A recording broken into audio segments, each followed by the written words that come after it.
민생고와 국회 파행에 국민의 마음이 어지러운 이때 경찰과 검찰은 상상을 초월하는 짓을 저지르고 있습니다. 지난해 민중총궐기 대회에서 경찰의 직사 물대포에 맞아 의식불명 상태로 지내다 숨진 백남기 농민을 부검하겠다고 나선 것입니다. 백남기 농민이 물대포에 맞아 의식을 잃은 것은 뉴스타파가 당시 찍은 동영상에도 분명히 나오고 누구나 명백하게 알고 있는 것입니다. 그런데 317일 동안 병원에 코빼기도 비치지 않고 사과를 거부하던 경찰이 이번에는 사인이 다른 것일 수도 있다면서 부검을 하겠다고 나섰습니다. 따라서 경찰이 전 국민이 알고 있는 사인을 다른 것으로 바꿔 책임을 모면하려는 것이 아니냐는 비판이 쏟아지고 있습니다. 조현미 기자가 보도합니다.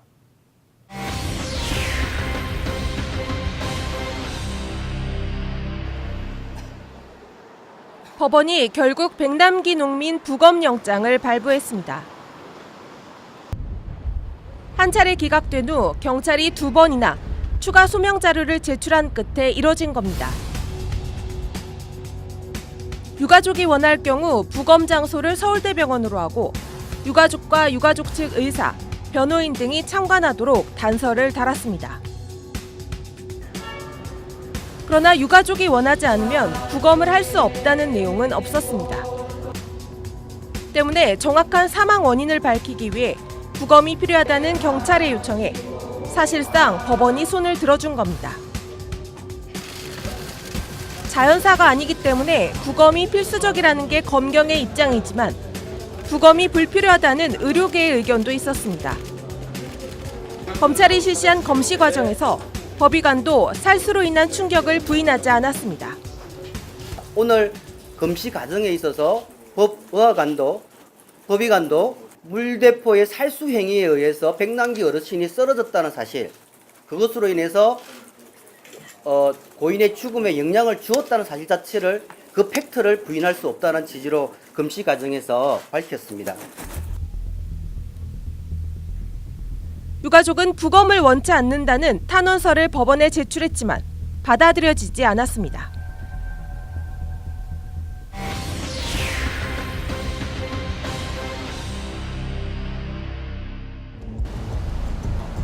서울대병원 의료진은 백남기 농민의 사망 진단서에 사망의 종류를 외인사, 즉 외부 요인으로 숨진 게 아니라 병사로 기록했습니다. 사망 원인에는 거의 외상에 의해 발생하는 급성 경막하 출혈을 써놓고 사망의 종류는 외인사가 아닌 병사로 분류해 놓은 겁니다. 서울대병원에서도 급성 경막하 출혈이라고 했는데 이것은 외상에 의해서 생기는 것입니다. 그리고 그 급성 경막하 출혈은 당연히 외인사에 해당하는 것이고요. 서울대병원 의료진은 지난해 11월 국가인권위원회 조사에서는 백남기 농민의 부상에 대해 높은 곳에서 떨어진 사람에게 나타나는 임상적 소견이라며 그냥 서 있다가 넘어질 때 생기는 상처와는 전혀 다르다고 밝혔습니다. 외부의 충격에 의한 뇌출혈임을 분명히 한 겁니다. 317일 동안 그래도 사과하고 잘못을 인정하고 책임자 정도로 처벌을 하게 되면은 용서를 하려고 했습니다. 근데 이제는 도저히 용서할 수 없는, 오히려 백남기 농민을 2번 죽이는, 백남기 농민이 물대포에 맞은 것이 아니라 어떤 지병으로 인해서 죽은 것처럼 뒤집어 씌우려고 하는 이 행태가 더욱더 분하고 용서할 수가 없습니다. 의료진이 외압을 받은 것 아니냐는 의혹도 제기됩니다. 너무나 명백한 이 사망의 원인을 두고도 이런 외인사냐 병사냐를 이렇게 고민하고 있는 그런 것에 대해서 저는 신경외과 의사로서 그런 고민할 것이 아니다라고 하는 것을 분명히 밝히고 싶습니다. 올해 6월에 부임한 서창석 서울대병원장은 2014년 9월부터 올해 2월까지 박근혜 대통령 주치의였습니다.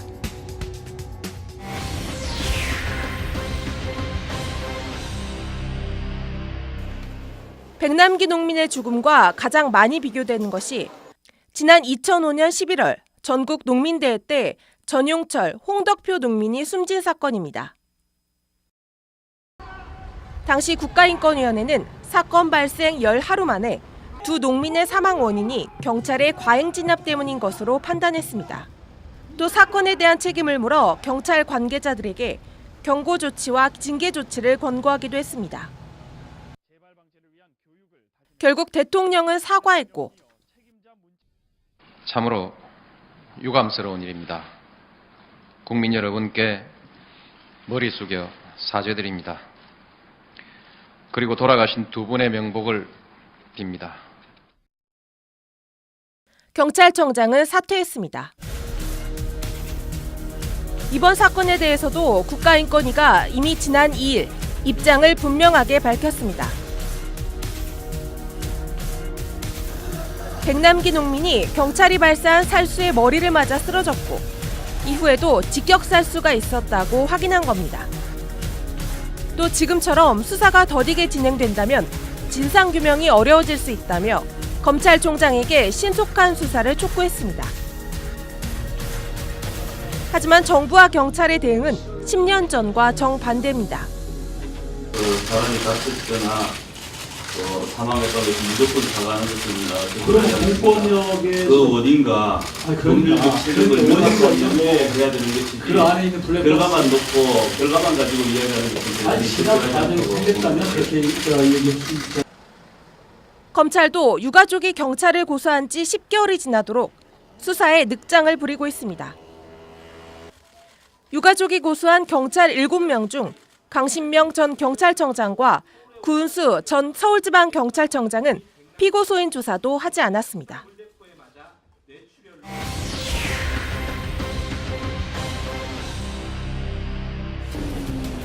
경찰은 백남기 농민이 쓰러진 이후 시위 진압 관련자들을 승진시켰고 강신명 전 경찰청장 역시 임기를 모두 마치고 지난 8월 퇴임했습니다.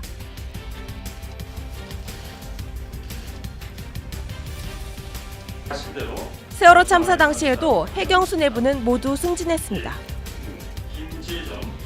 세월호 참사 때 구조 작업에 나섰던 김경일 123 정장만 처벌받고 해경수 내부는 어떠한 법적 처벌도 받지 않았던 것처럼 이번에도 경찰 누구도 처벌받지 않았습니다.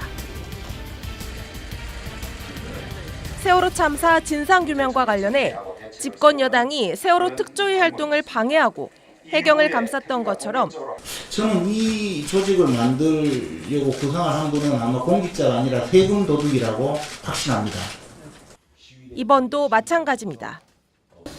사실 이 부분은 현재 사건 조사와 이후 그 재판을 통해서 사실이 규명될 것이고 지난해 2015년 11월 14일 세월호 참사와 백남기 농민 사태 모두 유가족들은 특검을 요구하고 있습니다.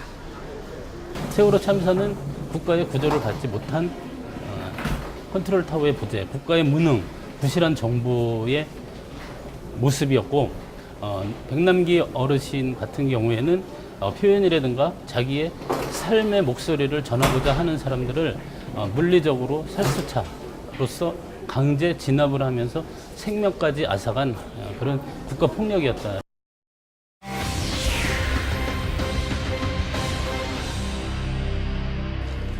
유가족이 부검을 반대하는 이유는 분명합니다. 저희 아버지를 돌아가시게 만든 사람들의 손을 저희 아버지에게 다시 닿게 하고 싶지 않고요. 저희 가족은 절대 부검을 원하지 않습니다. 부검영장의 유효기간은 오는 10월 25일까지입니다.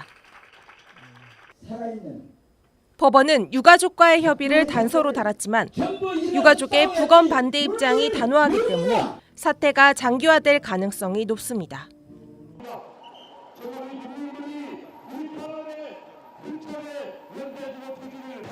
백남기 농민 사망에 대해 정부는 사죄하라!